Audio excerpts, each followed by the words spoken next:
হচ্ছে আমি এখানে এসে খুব আনন্দ পেয়েছি।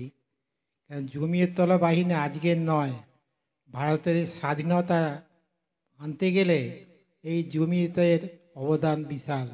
তারা যদি ভারতের স্বাধীনতার বুকে ঝাঁপিয়ে না পড়তো, আজকে ভারতের স্বাধীনতা ফিরে আসতো না।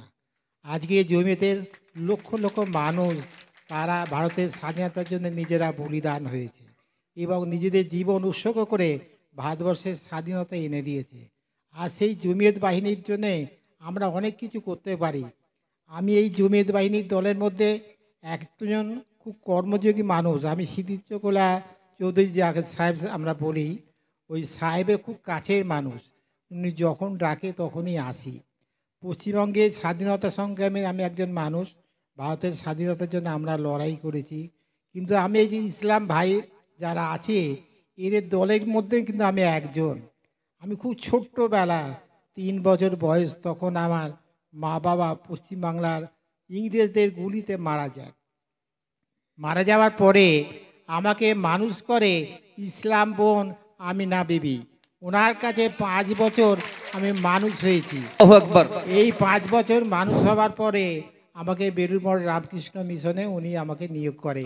এই যে রামকৃষ্ণ মিশনে আমি পড়াশোনা করে ডাক্তারি পাস করে যখন গুরুদেব দীক্ষা দিতে চায়, আমি বললাম একমাত্র আমাকে একটাই দীক্ষা দিন, আমি ভারতের জন্য জীবন উৎসর্গ করেছি, ভারতবর্ষের পাশে আমি থাকতে চাই, জমিয়তের পাশে থাকতে চাই। সেই জন্য আমার নাম দিয়ে হচ্ছে রয়্যাল বেঙ্গল টাইগার।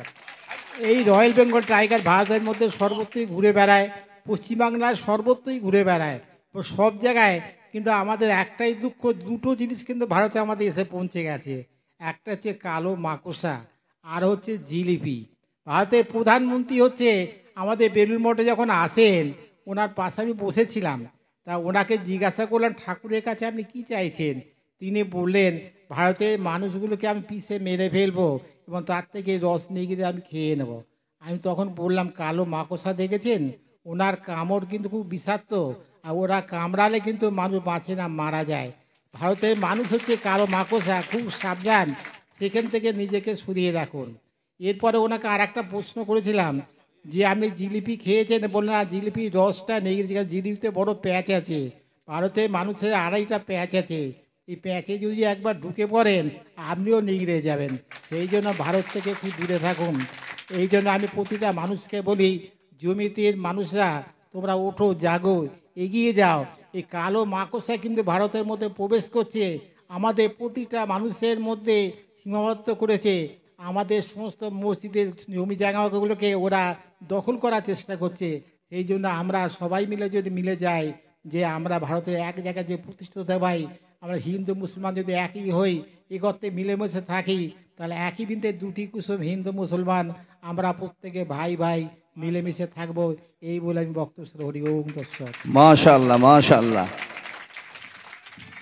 মহারাজজির বক্তব্য শুনে সত্যি মনটা কেঁপে